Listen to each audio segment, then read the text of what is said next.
আচ্ছা, আজকে হচ্ছে সেন্টেন্স, বাক্য চিনতে হবে, তাই না? খুবই সহজ উপায়ে আমরা বাক্য চিনতে পারবো। আজকে দুইটা বিষয় নিয়ে আলোচনা করব, সেটা হচ্ছে অ্যাসার্টিভ সেন্টেন্স আর হচ্ছে ইন্টারোগেটিভ সেন্টেন্স।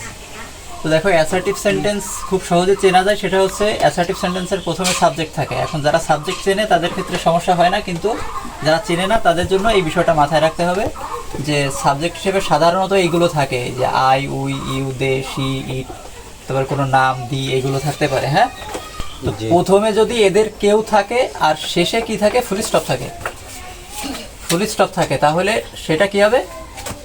অ্যাসার্টিভ সেন্টেন্স হবে। এই দেখো, প্রথমে কি আছে? হি আছে। হি দেখো এর ভিতরে আছে, এই যে হি আছে এবং শেষে কি আছে? ফুল স্টপ আছে।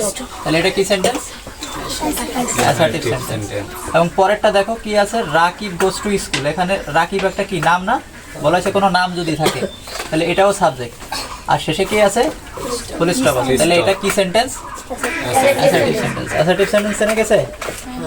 এবার আসো ইন্টারোগেটিভ সেন্টেন্স। ইন্টারোগেটিভ সেন্টেন্স চেনার সহজ একটা উপায় আছে, শেষে কোশ্চেন মার্ক থাকে, মানে এটা থাকে, কিন্তু এর প্রথমও দেখে চেনা যায়। প্রথম দেখে কিভাবে চেনা যায়? এর প্রথমে আছে ডাব্লিউএইচ ওয়ার্ড থাকে। কি থাকে? এখন ডাব্লিউএইচ ওয়ার্ড তো অনেকেই চিনো, এই যে এইগুলো what, who, when, where, whom, why, whose, how, এগুলো সবই হচ্ছে কি ডাব্লিউএইচ ওয়ার্ড। এদেরকে কি বলা হয়? ডাব্লিউএইচ ওয়ার্ড বলা হয়। আর আরও কিছু থাকতে পারে, সাহায্যকারী ভার্ব বা মডাল ভার্ব, এরা থাকতে পারে। এই যে এগুলো তোমরা জানো, তারপরেও লিখে দেয়া যাতে করে সহজে বুঝতে পারো, যারা না জানে তারা বুঝতে পারে, এই জন্য। এবং শেষে থাকে হচ্ছে কোশ্চেন মার্ক। দেখো এই বাক্যের কি আছে?